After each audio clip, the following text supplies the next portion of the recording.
So have you ever struggled when it comes to asking for help? Or maybe you're unsure about how exactly do I make that happen? Well, today we're going to be talking exactly about how to make support and encouragement a reality, how to go about it, and often it's a heck of a lot easier than we even realize. So today I'm talking about tools and tips to put into action to changing your life in some crazy, amazing ways.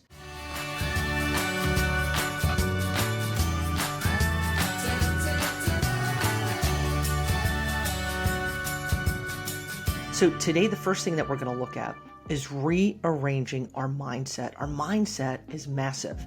And with so many of us, when it comes to the aspect of help, we look at it as something that we feel guilty about or something that we're not meant to actually access. We can trick ourselves into thinking, I'm supposed to be doing this myself. I'm supposed to be going at this alone.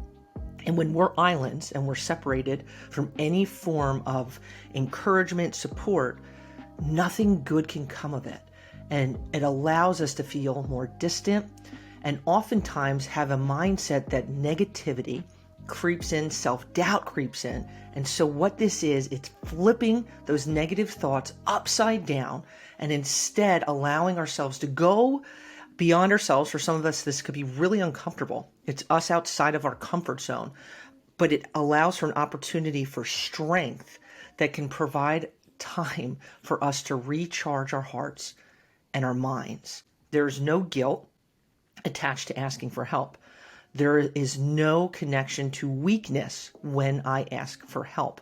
With many of us, this wiring is kind of deep in our core, thinking if I reach out, I'm inconveniencing someone, or I don't deserve this, or I'm weak. The weakness aspect that we're kind of a weak link in a chain is so opposite of what it really is. Because when we take that step, we give ourselves permission and kind of cheerlead ourselves on. And I'm going forward. I'm going to be taking care of myself. I know that I'm not in a good place. And support is a positive, and support is actually a strength.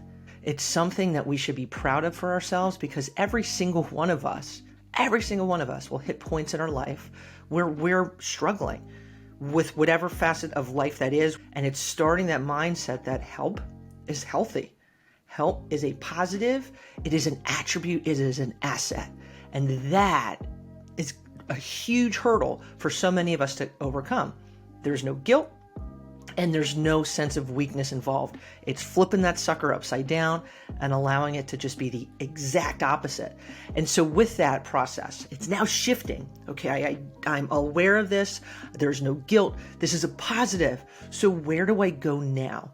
It's allowing ourselves to be clear and to be able to identify what it is we need help with.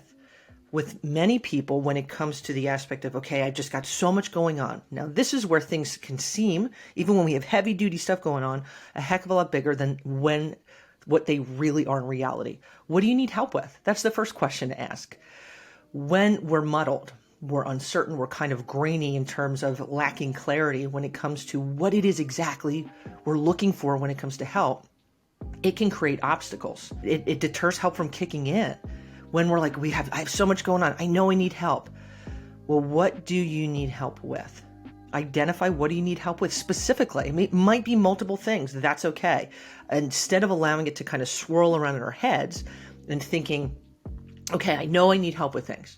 Well, did you identify what those things are? What are they? When we are able to kind of identify and we could say, okay, it's A, B, C, D. Then we're able to convey it clearer to the party or parties, the resources that we might need to tap into to get help. Because when it's kind of unclear, it creates a lot of obstacles from being able to say, okay, so this is what I need. This is what I'm going to pursue. It's not tangly mess. When we undo things and we're able to identify things and identify it in a clear way, it really kind of first allows us to say, wow, oh my gosh, there's so much less than I thought there was. I'm now able to identify what there was. Because when we're specific, it makes the process of being aware of where we are actually at and what we actually need, and becomes so much clearer. It's like, like the lights go on. What? It's so much clearer. So when we are allowed to take that step forward and we say, okay, I'm not feeling guilty about this. I know I need help. And then it's kind of stepping forward and saying, okay, I'm sitting down, identifying what things I need help with. What are they? Could be financial, relationships. Boom, I'm writing it down. Where I'm at emotionally, I'm feeling super funky. Write it down. Now, where do we go from here? Because we've identified what we're struggling with, what we're looking for, and now it's saying, where do I go from here? So this is where we got some help going on, right? If I had a good voice, I'd be singing some Beatles help, right? HELP. I need help. So this is a whole nother step, obviously. Taking this step, literally, taking these tools, putting them into action can absolutely be life-changing. But it's what options do we have? And this is, again, where it's kind of creating some sense of clarity. Instead of in my head, okay, I know I need support, so I'm here. I know I need resources. I know, but what does that mean? How do we kind of put those things into action? Because that's a whole nother thing. Reaching out, maybe it's reaching out. I'm gonna give you some ideas here.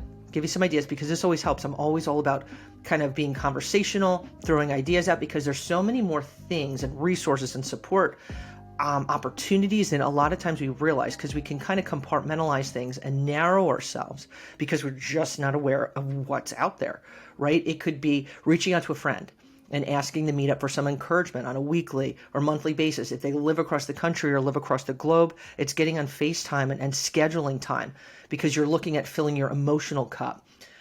Is it counseling? That's something you're like, okay, I've got just so much stuff going on right now, Aaron, or it's with a relationship or your job or whatever. It's finding the right counselor. That can be a beast for sure. Finding the right person, connecting with them. And maybe it's for 3 months, maybe it's long term. I don't know. It's being able to get to the point that, okay, I'm now taking a step forward, and I know therapy can really do a good thing. Maybe that's an option. If it's financial challenges, it's connecting with a financial advisor. Emotional, it's looking at the aspect of self-care. And what does that look like for you? It's easy to connect our self-care ideas with someone else's self-care that's in action, where we might not know what it is that brings us that recharge. What is it? And kind of connecting with those things in some really cool ways.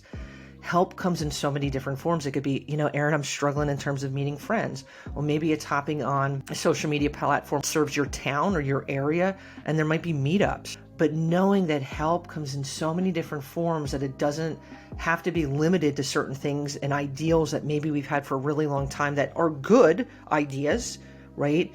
But there's so much more out there. So it's knowing when we put these tools together, we place them into action, it can become life-altering, and beautiful things can kind of manifest from this. It's amazing, but it takes time. It takes patience, and the reality that we have to be consistent and working on ourselves. Nothing happens without action, and that's where these tools are super duper important. And if you're looking when it comes to how do I connect these things when it comes to help? How do I connect with working on myself and strengthening myself? I'd love for you to check out this video talking about the aspect of feeling less lonely, connecting and working on the pursuit of our mental health. And if you enjoyed this video, I'd love for you to give it a thumbs up and be sure to subscribe, my friends. Wishing you a tremendous amount of peace, love, and goodness.